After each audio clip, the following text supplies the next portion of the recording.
Thank you. Mr. Crawford, you're recognized for 5 minutes. Thank you, Madam Chair. We hear this term food desert quite a bit, and it characterizes an area with limited access to healthy foods.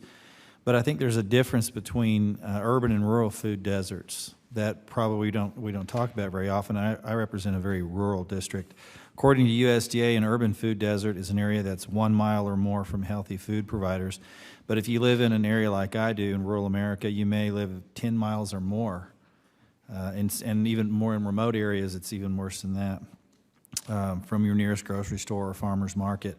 So apart from the obvious geographic differences between urban and rural food deserts, can you discuss the distinct challenges that urban and rural food deserts present and how that might merit a different response from both policymakers and those on the ground like yourselves? And anybody is welcome to weigh in on that, whoever wants to go first.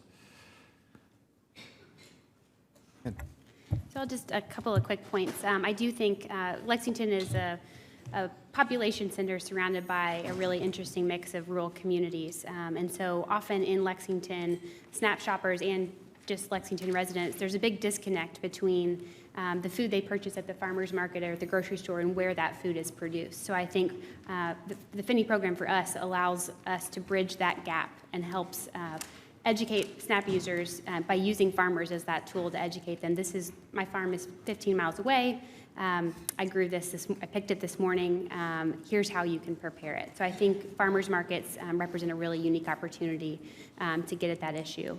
I will say another challenge that we've identified that you spoke to about urban, in our urban center, transportation to the venues where these incentive programs are being offered is a huge barrier. So getting folks to the farmers market and to the cooperatively owned grocery store. So we are partnering with our health department on a funding mechanism they received to provide vouchers for transportation to get folks to these markets. In Michigan, we've actually looked specifically at the comparison of the Double Up Food Bucks program in urban and rural settings. And in fact, in the packet that we gave you, one of the appendices is a paper that we put together on specifically on the rural experience with Double Up Food Bucks. What we're finding is while the program operation works, whether you're in an urban or rural setting, right now we are finding in Michigan faster growth of the program in our rural communities and rural markets than we are in our urban settings. And that's not what we had expected, but we're just finding the uptake on the program in rural markets and rural communities actually is going much faster now.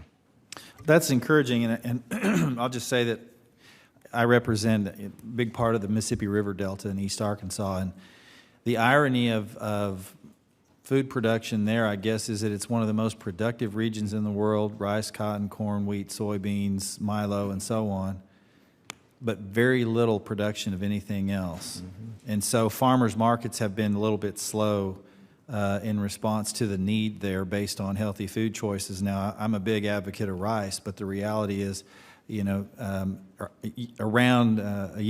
you need healthy food choices, and unfortunately, what we're relying on heavily are convenience stores in small towns.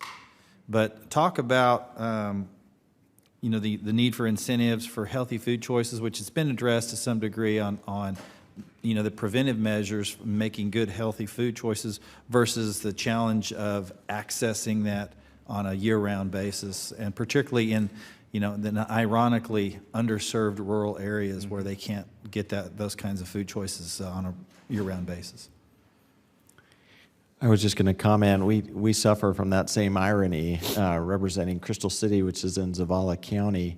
It's known as the spinach capital of the world. Del Monte has a canning facility there, and those in Zavala County has one of the highest rates of childhood hunger in the U.S.